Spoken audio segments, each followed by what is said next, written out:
The last couple visits to the big house have not gone the way Ryan Day wanted. Maybe the third time is the charm. I know I said it wasn't going to be a Three Thoughts Thursday. Happy Thanksgiving, everyone. Welcome to the beat. It's ingrained in me. I've got to do it. Maybe you'd be disappointed. I know Birm would be if I didn't at least try. I would be. So welcome to a mailbag version. I don't know. Mailbag version? It's not really a mailbag because it's shared thoughts. It's their thoughts Thursday, and it certainly will opine on them. But I think that the people who are participating in this particular version of this episode would be offended if you didn't come up with a terrible three. Terrible? Sometimes you smile. Sometimes I do. Today's not great because technically Ryan Day has won in Ann Arbor. I didn't say he'd never won there. I know, but I want people to remember that he has won in Ann Arbor before. His one win in this series is in Ann Arbor. Yeah, the last couple, not so great. Good chance that the Buckeyes can change that on Saturday. We'll see. They are 10-point favorites, 10.5-point favorites with a couple days to go as we stand here on Thanksgiving. The mailbag is overflowing. By the way, he's Jeremy Birmingham. I am Austin Ward. It is the beat. It is Thursday of game week. Fired up for it. I don't know how many we'll get to. As many as we possibly can. But thank you to everyone who has been emailing in at the Austin Birm Show at gmail.com. It's nice to know. Some of you didn't even have mailbag questions. You just wanted to say thanks and wish us a happy Thanksgiving, and we appreciate that. Right back at you. Hope you have a fantastic Thursday and an even better Saturday. Cody Oaks wrote in to get it started, Birm, and we got, I'd say, maybe 10 questions about what role Lincoln Kienholz could play in this. So this was more about like the way that the transfer portal was going to work that Cody asked, but we can incorporate it into a lot of other questions that people had about how much Lincoln Kienholz could play. The first part of that question was if Lincoln would need to transfer before the season was over and if Tavian would need to be the backup. I don't think that the most direct answer to that is no, because we just saw that with Devin Brown throughout the playoff a year ago. But then that transitioned to questions about, snow and bad weather for Julian Sayin and the run game package, quarterback run game package we've seen with Lincoln. Like, is there maybe a willingness beyond just putting it on film the last couple of weeks to actually use Lincoln in the big house on Saturday? I mean, I think there has to be. I don't know what reason you would have to put it on film if you weren't intending to put him out there in some role on Saturday. The question is how much. The question is how much are you going to do out of that package? How much throwing are you going to let him do? I think anybody who's watched Lincoln, he was 1 of 3 last week against Rutgers, so wasn't as efficient throwing the ball as he was against UCLA in his one drive that night. But this is a guy that can make an impact. And so you just have to find a way to use the athleticism. I think that the one thing you don't want to do is put him out there and then only run him. Because if you do that, then you know what's coming. And, honestly, maybe that's okay in this game. We saw in the last couple of years, Michigan would bring in Alex Orji, and he was going to run, and yet he still found to get 20 or 22 yards a pop. So Lincoln may not be that level of athlete, but he is a guy that's willing to be physical. He's a guy that's willing to deliver some contact as well as take it. Again, I don't think that Ryan Day is putting as much of Lincoln Kienholz out there as they did last week without this being the reason why. So is that weather dependent? I don't think so. I think it's more red zone dependent, to be honest. Yeah. Because Ohio State wants to try to find a way to neutralize the numbers disadvantage in the red zone. And so that's where Lincoln is going to be best suited. And again, I think you have to be encouraged by the way he's throwing the ball, knowing that if you have Jeremiah Smith and Carnell Tate back in the red zone, then you add another element to things that maybe they otherwise haven't had. Yeah, and I think this plays into another question that I got from Luann here, who, she wrote in, I think it was the first time, that she's from Maryland. She said, and she first of all wanted to say that she shares your nerves, Birm. As any good red-blooded Ohio State fan should. She shares Birm's nerves as a 1971 graduate of the Ohio State University, and she lived the war. Grateful for what we do, she said, in our work. And she said it because she parlayed that into if the weather turns ugly, could we see more reps from the South Dakota boy, Lincoln Kienholz? And I think, the answer to that very well could be yes, but the notion that Julian Sayin, that's where I'm sort of getting tripped up. Like that Julian Sayin can't handle the weather. Every challenge that has been thrown his way so far, he has passed it with flying colors. We mentioned that in the UCLA game, it started to rain a little bit. It certainly wasn't what the forecast is suggesting maybe for Saturday around noon in Ann Arbor. But, we had some of the same questions about C.J. Stroud before his first start in that game. And even with the flu, he threw for almost 400 yards in that game, and it certainly wasn't the reason that they came up short on that 2021 visit up there. But if Ohio State has its full array of weapons, and we're going to find out in 2 days if that's the case, we continue to believe that Jeremiah Smith is as close to a lock as he can be at this point to play. Carnell Tate, not going to make a definitive prediction one way or the other, even if it's trending in the right direction. But the belief that if it starts to get really ugly, that would only impact Ohio State, I think that's a little bit off base, because Bryce Underwood and Michigan are going to be dealing with the same thing, plus Matt Patricia's defense. But either way, despite the memory that we both have of the day before the spring game, it's not as if Julian Sayin hasn't had to practice in any poor condition, any cold days. The Buckeyes have done that throughout fall. Does that mean that you're absolutely prepared for all of the pressure that you're going to face when you get out there on Saturday? There's no guarantee, but I think Julian Sayin has earned the benefit of the doubt. If it turns into a game where no one can throw whatsoever, yeah, maybe that would favor Lincoln Kienholz and some opportunity to do that. But there's also a reality that Julian Sayin can do more with his legs than he's been asked to at this point. Yeah, and the simple truth is this. Julian Sayin's a Heisman Trophy favorite, up there with obviously a couple of the guys, Jeremiah Love and Fernando Mendoza, but until he proves on Saturday he can't handle the elements, then you don't just take him off the field. He is the guy that gives you the best chance to win. That's why he's your starting quarterback. Regardless of that, I think that there's a role for Lincoln Kienholz, and the size of that role is going to depend on how well Julian handles what happens and how the forecast shifts. But Julian's going to be the guy out there leading the Buckeyes. Yeah. I'm going to laugh here. I'm not going in any order. I haven't read these yet, so that's a live reaction to Justin asking a couple of random questions. Austin, how does it compare being a guest at Birm's house to usually being the host? It's unusual. It's backwards. Yeah. You can answer that. We try to do our best to make you feel at home. Our houses are chaotic for different reasons. I have 3 dogs. He has an 8-year-old. Yeah. So there is a different level of chaos. Mine just ends up with more fur on you when you leave. A lot more. Yeah, but compared to none. I don't. That's what I mean. I have a husky and an Australian cattle dog. They shed like crazy. So it's a little different. We don't do it very often. It's once every other year that you've ever had to even consider staying at the Birm abode. But my wife is an excellent homemaker. And she prepares things. I've had some delightful breakfast sandwiches there to fuel up for the uncomfortable ride to the big house with you and your jangle of nerves. Mm-hmm. I guess it's been 4 years ago, had a great card rip session thanks to Card Collector 2 and a Black Friday special. So that was awesome. Couple good breweries nearby to your house. Toledo's in Lambertville are expanding the brewery scene. There's some good stuff going on down the road. Pavlov's, excellent little brewery. Local place is always good. It's the night after Thanksgiving. There's going to be football on. We may have TV's Adam King over for a bit on Friday night. Who knows? Anything's possible. We're just going to try to enjoy it, because the reality is we got to be on the road by like 7 o'clock on Saturday morning. So there's not a whole lot of time for tomfoolery or shenanigans anyway. You got to have a little bit of shenanigans. Yeah. And he had an actual football. He had a Lincoln Kienholz package as well. I'm going to get to the second part of it in a second, because we got multiple questions about putting stuff on film. And then he wanted to know about, after the lateral on the punt return against Minnesota, Lorenzo Styles punt return touchdown against UCLA, any thoughts on another special teams surprise in the big house? Well, there was a failed lateral last weekend. Say I don't want to see it, because the latest one that they pulled out of the bag against Rutgers did not work. I applaud the effort. They are certain the progress has been there on special teams, and we alluded to this, I believe, on the modified Wednesday stock watch, that every time there's been a step forward or 2 steps forward or even 3 steps forward, there's 1 or 2 steps back. And last week, so I do think that the special teams are basically even on Saturday. We'll see if that happens or not. But that's been through progress of Ohio State and regression for Michigan. But even if you look at the good things, and you're 2 weeks removed from Lorenzo Styles taking a kickoff back to the house, you've been pretty consistent lately. We double checked. We were asked about it at Letterman Row about where Jaden Fielding ranks all time in Ohio State field goal percentage. He's 4th. Yeah.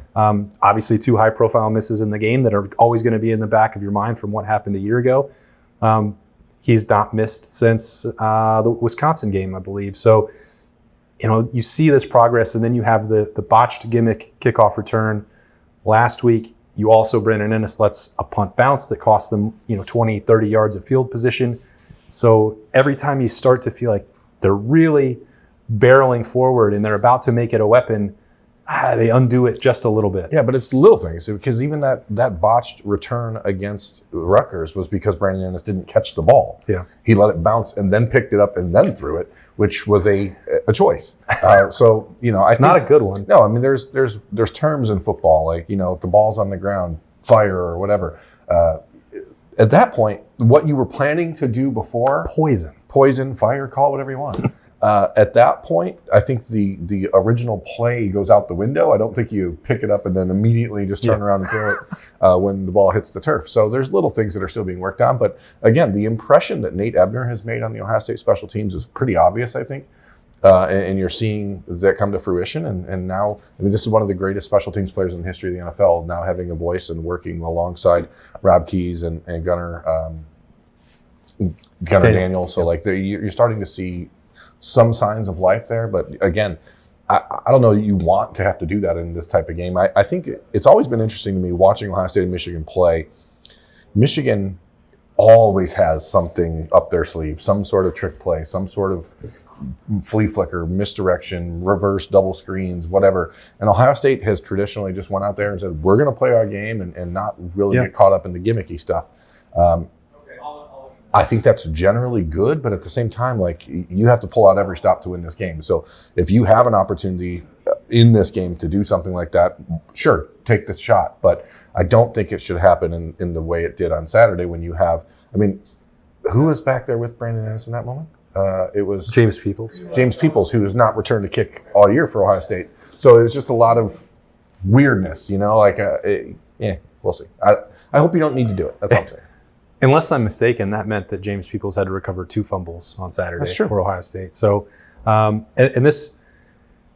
we have this debate a lot about, should Ohio State do more creative things? Do they need to expand the arsenal? Should Ryan Day, Brian Hartline, or Chip Kelly before that, or anybody else be more willing to do fun, Statue of Liberty, crazy stuff to score points and have fun playing college football? And their approach has always been, if you have the better players, you don't need to do that. And sometimes it's icing on a cake. It's throwing a bone to a particular player on your team. I know that it's a give and take. And Ohio State's mentality for this game is that they can win without resorting to that stuff. Yeah. But, even if we're saying that it's talent equated, the other side has tended to be, at least since I've been covering the team, and I know that that's not necessarily true for the Tressel era before that, but which side has been more willing to take chances and get exotic? It's been the Wolverines, and it hasn't always worked for them, but recently it has. Well, in the Tressel years, it was antithetical to everything he was throughout the year. So it's like when Ohio State under Jim Tressel would go into that game, they would do all kinds of things they'd never done before. And it wasn't on tape. It wasn't this same situation where Ohio State now you think, okay, well, they're putting this on tape to make Michigan think about that. Jim Tressel just was like, well, we're going to do things we don't do. And so it catches them off guard. I think most Buckeyes fans will look back and think about the Ted Ginn lining up at tight end in the 2007 game or the 2006 game, and the fullback, the fake handoff to Chris Wells, and then you have Ted Ginn running against a bunch of linebackers and stuff like that. You're like, oh, that's tricky. Bottom line is that Beanie, Chris Wells. It's just one of those situations where you don't have to do it, but if you do it, it better work. And I talked about it earlier this week, wrote about it at Letterman Row, but when you're Ohio State and you have this passing offense, it is the most efficient passing offense in college football. It's probably, despite not being as explosive as we've come to see Ohio State in the last 5-6 years, it's probably the most efficient passing offense Ryan Day's ever had. So when you take the ball out of Julian Sain's hands and you take it out of having a direct route to Jeremiah Smith or Carnell Tate or Max Clare or whatever, you're doing yourself a disservice. So I understand the desire for trick plays and doing things that are out of character. But if it takes the ball and costs you a down, I don't think it's worth doing when just doing the basic stuff they do so well. Yeah, you mentioned, just doing things that aren't on film versus the balance of putting it on film, as we alluded to with Lincoln Kienholz. So that was, Justin asked that as well as BD here, which is what is the line between putting something on tape so defenses have to prepare for it versus holding things back so teams haven't seen it on film. I hear both arguments for what Ohio State does and doesn't do on game day. I tend to think that that's actually what happened with Lincoln Kienholz a week ago, is the mere threat, because what did they do last week? They put him in different situations. It wasn't in the red zone. They let him throw when we just assumed he would go in there and run quarterback power or other things. He's rolling out. It got bailed out on that first one with a roughing the passer call. Lincoln rolling to his left may not be the I don't know that was the smart call, but again, to me, everything that they did with Lincoln felt designed. Now, there's two benefits. He is still an inexperienced backup, and they are trying to play 5 games after this. So I understand that they want to continue to develop him. They want to give him chances to throw. And if you can accomplish another goal at the same time, which is, I do think there will be some opportunity, whether it's a 4th down, whether it's a 3rd and 1, whether that's in the red zone. I think we're going to see Lincoln Kienholz on Saturday. I don't know that, but I don't think that you need to, unless Mother Nature drops 35 inches of snow out there, that you have to go abandon everything with Julian Sand that you've built at this point. So I'm not suggesting 2 quarterback rotation or putting him out in the middle of drives the way we may have to finish a drive. Yeah. But if and when he does get in the game, Michigan has to think, he has thrown 6 times in the last 2 weeks. They trust him to do that. We got to be on alert for everything. Well, he's a quarterback. He's not a running back playing quarterback. He's not Alex Orji. He's not Alex Orji. So this is not a wild Lincoln package. This is a quarterback going in who has a different skill set. But again, as we've talked about, it's not like it's that different than Julian Sand. So the thing is, Ryan Day has scoffed at the idea of putting stuff on tape like in the past, but clearly that seems to be what they continue to do because, again, the timing of Lincoln's opportunities last week against Rutgers felt different. Yeah, and I think is there an easy way to answer that question? How much should you hold back? How much should you put on film? What's the benefit to doing either one? It's the art of coaching. I'm channeling Ryan Day a little bit with that answer, but there's no definitive right way to do that. And it has not been as if the last 3 weeks have, with Lincoln, we can see and say that was something that Michigan has to think about. Yeah. But I think over the last 3 weeks as a whole, there's way more stuff that's been left in reserve that is not on film that can be unleashed. And that includes the personnel, by the way. Yeah. We saw last week Ohio State putting James Peoples on the field at the same time as C.J. Donaldson and putting out multiple running backs. Now, that may have been a requirement because you didn't have all your receivers, but there's things that Ohio State continues to do package-wise, personnel-wise, that you're like, oh, that's different. That's not what we've seen before. So this is actually an unusual game because Michigan doesn't have that alternative player that they've been putting in the games in the last few years. You didn't have Alex Orji, who you could replace for J.J. McCarthy in certain situations. Well, they can only afford one quarterback. Right. Well, when you're paying $13 million, that's the way the cookie crumbles. But Bryce Underwood's it's all going to be on his shoulders, so it'll be a different philosophy for them. Sam writes in and he says, Happy Thanksgiving. I'm going to skip to the end. He also says 42-6 Ohio State. So he is feeling confident, and you'll see why right here. Ryan Day seems to have the right mentality to win the game this year. Last year was reference to war. There were also references to like some of the worst things that ever happened to him in his entire life. This year is reference to kicking ass. Love it. I also love the Fast and Furious Nitrous shout out. Having access to the Woody throughout this week is new based on chatting with players and coaches throughout this week. Are you feeling their vibes mirroring Days? Any difference from previous years? I would say very different from previous years. Now there's still a couple days to go, and the pressure and the reality and the stakes are all going to sink in as you get closer to it. But this team, the confidence that you're seeing and feeling on a Tuesday or Wednesday morning, I talked to some people over there.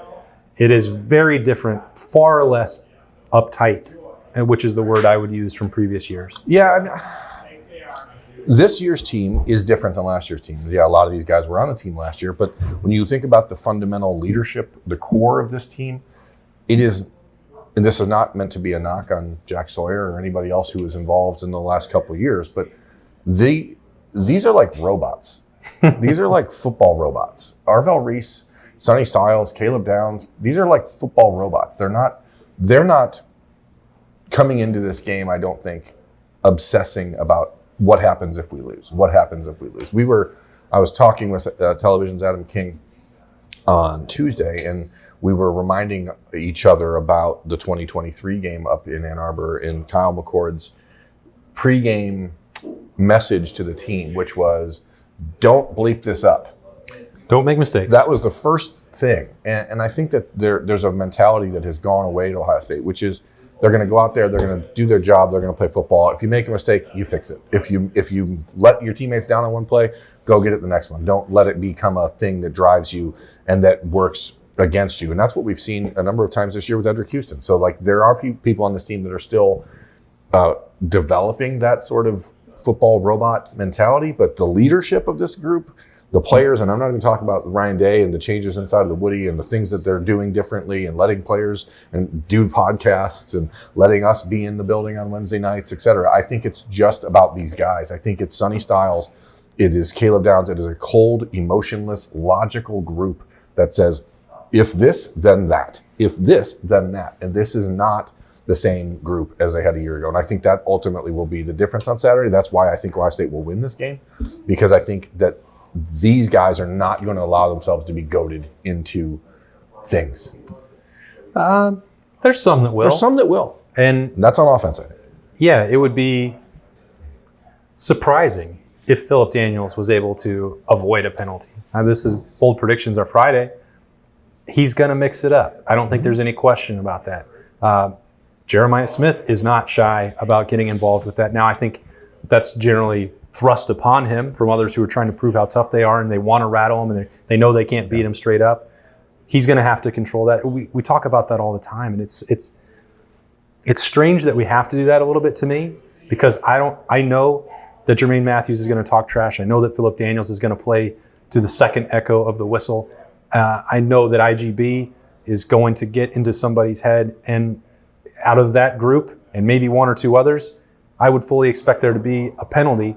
We always talk about it with like Ohio State has to keep its cool. And why is that? It's because the opponent in this game, I've never gone into it thinking that Jermaine's going to do something like on purpose to cost Ohio State. Whether that's G. Scott from a couple years ago, Cam Brown. This happens to Ohio State because the other team is so willing to push the envelope. And I don't just mean with illegal scouting operations or anything else that they want to cook up and conjure up. Since almost the first time I started covering this game, it's taking off shoes, it's twisting ankles, it's 3 or 4 guys standing over someone on the sideline. I don't think it's shooting arrows across the field at the opposing head coach. It comes from the top, and it does come from the top, and it always has been. And that part of it for me, and maybe they would say the same thing up north about Ohio State, but I don't know. You go back to 2013 and the Dontre Wilson kick return, and you're like, oh, what is like? You have 8 guys who are standing over him trying to like. But that's what I'm trying to be as objective about this particular part of it as I can be. Yeah. And I have watched it happen almost without fail every year, coming from the other sideline to Ohio State. And what do we talk about on Mondays a lot? Wild card and shankability. You have to have some element of that in you, but I wouldn't want to watch Ohio State habitually line step the way Michigan does every year. I think, frankly, it's disgusting, and I don't know why it continues the way it does. Well, that's why you have one tunnel. Can't wait. Can't wait for the tunnel. I love the tunnel. So it's time for a war zone. Yeah, I don't like the tunnel.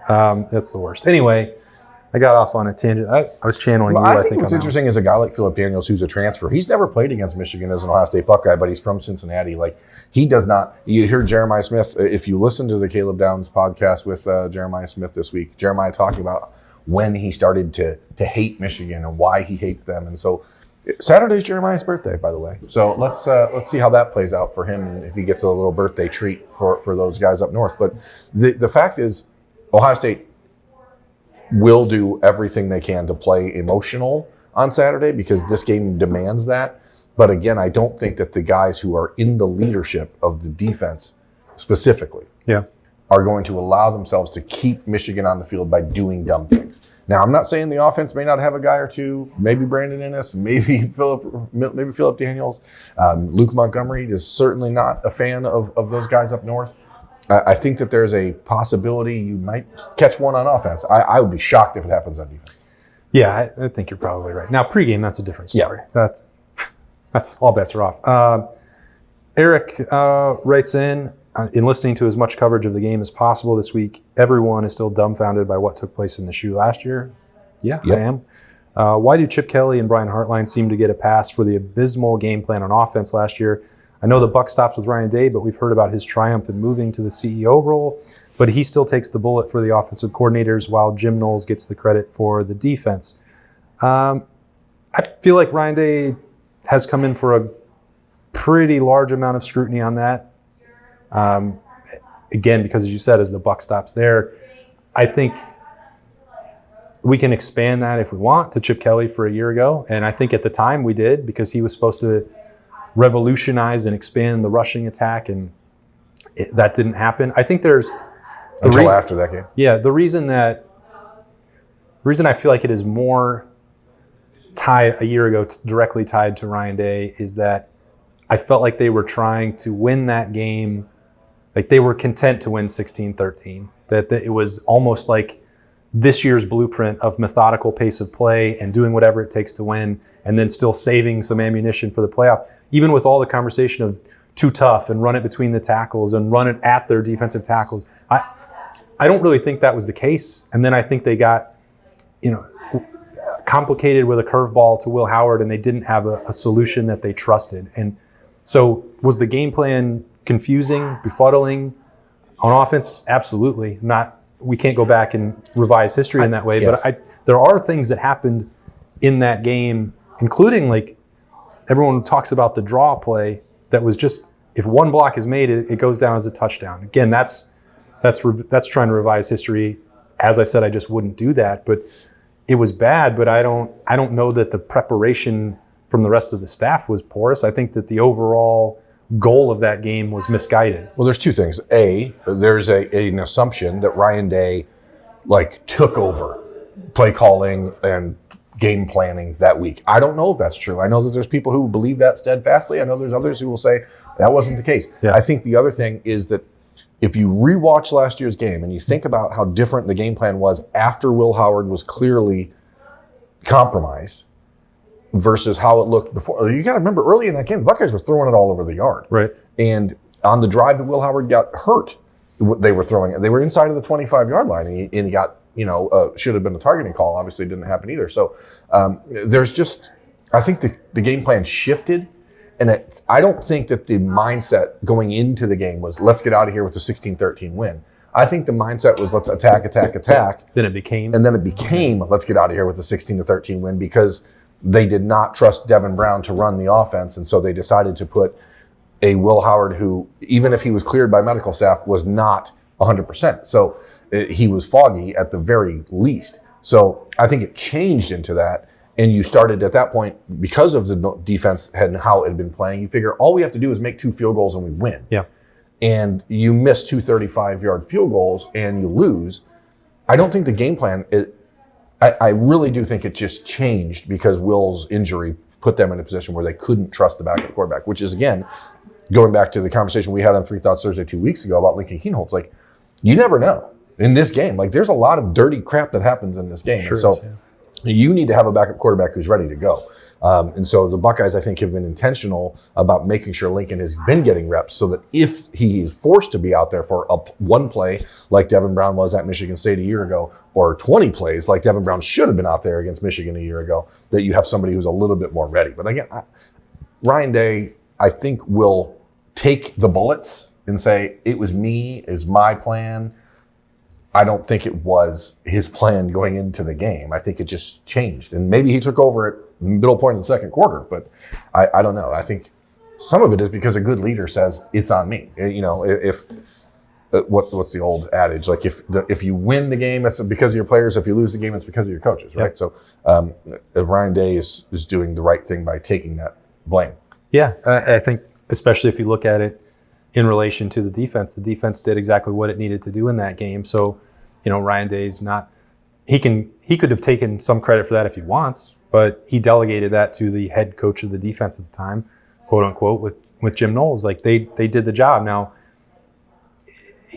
when we talked to Ryan Day after the national championship and had that lengthy conversation, he was still talking about the missed field goals. And, he brought it up on Tuesday. It's still in his mind. I think, yes, the offensive game plan was porous. Nobody is ever changing that, and we can assign anyone is welcome to assign the blame wherever they want. Ryan Day, Chip Kelly, don't think that the wide receivers really did anything wrong in that, so I'm not sure that Brian Hartline is included in that conversation. But the truth is, it doesn't matter. The guy at the top lost the game, and he was, whether he deserved to take every single bullet or not, he did. Yeah. That's why he's paid at the level that he is. That's also why he gets so much praise and credit for the way that he responded in those 4 games in the playoff after that. What he learned, what he didn't learn, if the approach is going to be different on Saturday, TBD. We're going to find out. I mean, he said that you're the sum of your experiences, and he has another set of scars on his body and his brain to go try and eradicate on Saturday. We got one more we can do. Kevin wants to know about all the talk about the team not being tested isn't wrong. The weather conditions and crowd noise in the big house against a top 20 team will be the most contentious the Buckeyes have faced this year. Do you think the crowd or weather will play a major role on overall execution or the final score? Do either of those things concern you? I mean, the weather concerns me, but that's because I'm a freak. And also, I think that obviously it can change your offense if it gets bad enough. This point, as we record this on Wednesday afternoon about 3:15, like the forecast doesn't seem like it's going to affect the entire game. Maybe towards the end, we'll see. Did you just check it like 5 minutes ago? No, but I just want, we need to be alert. Certainly, the crowd, it is what it is. Like, that's football. Washington was really loud. Pretty loud, yeah. So, I mean, it's not like they haven't played in a loud environment. Now, Washington, they lost their voice early, but it was pretty loud through that first half. So, yeah, I mean, it'd be silly to not suggest that those things matter. That's why home field advantage counts for points in Vegas. Like, it does matter. So, I personally take umbrage at the notion that this team hasn't been tested just because they haven't been tested like in a game this year. As I've talked about before, every one of these players has gone through their own personal trials and tribulations to get here. Every one of them, with the exception of the few guys that transferred in that are playing or the freshmen that are contributing, all have the scars from this game a year ago, and many of these guys have scars from this game for the last 3 years. So I don't think it's a situation where you're going to be like, oh, well, they've not faced any adversity. They faced a lot of adversity. Yeah. And they know what this game means. So, again, you hope that you don't go into it and put too much pressure on yourself, because that's when you make the mistakes that Kyle McCord was hoping that people wouldn't, by that extra pressure of like, oh, well, it's Michigan. We have to do this. We have to do this. Just play your football game, and you're a better team, and you should win. Yeah. I don't think the weather's going to impact my thoughts or score on this game in any way. In fact, I've said it before and I'll say it again. If it's bad, not only does it affect both teams, but I think it would be more difficult for Michigan to account for that this year, the way that they're built. I don't think that their offensive line is as good as it's been in years past. I don't think that their defensive line is nearly as dominant as the one that Ohio State faced a year ago.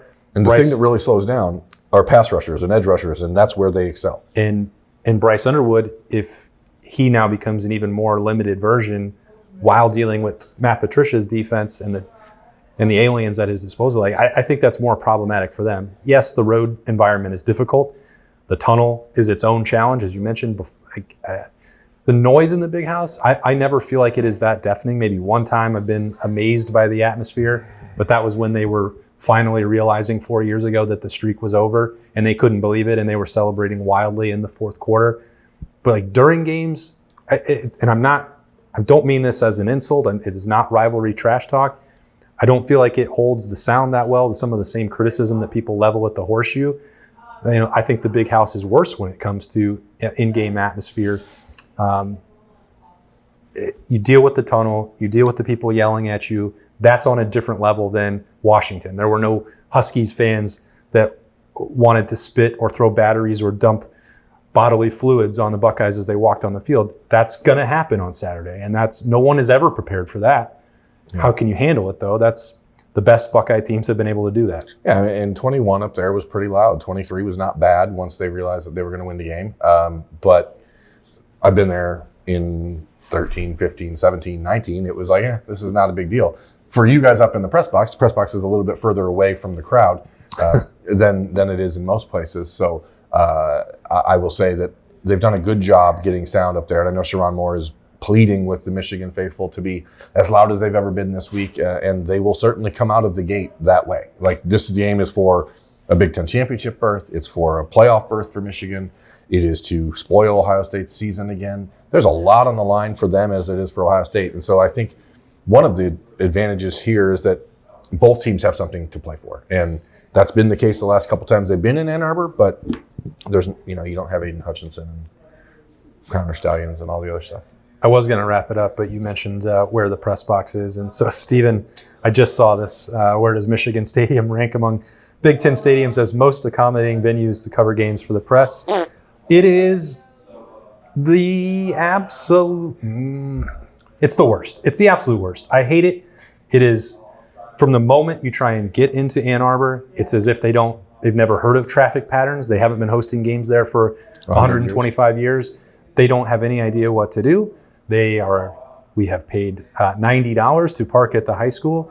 So, yeah, I know you're saying, that's a press box snob to say you're complaining about parking for a game that you're covering. Well, nobody else is doing it. We're not required to pay for parking passes anywhere else when covering the game. So that's unusual for them. Then we're going to deal with that walk.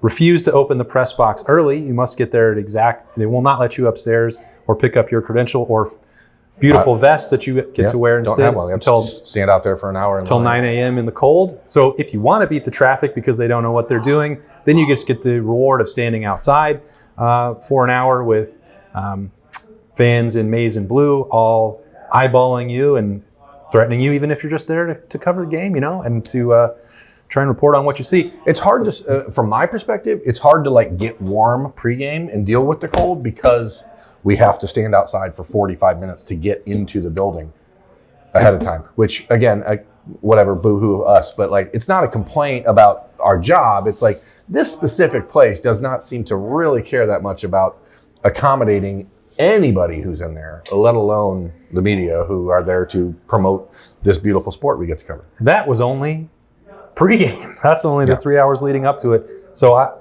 when we get there... Also, if you're a fan of cheering in the press box, have we got a stadium for you? It is the loudest press... So what I said about the big house itself doesn't necessarily apply to the press box, which is the loudest that you're ever going to find in the Big Ten for sure.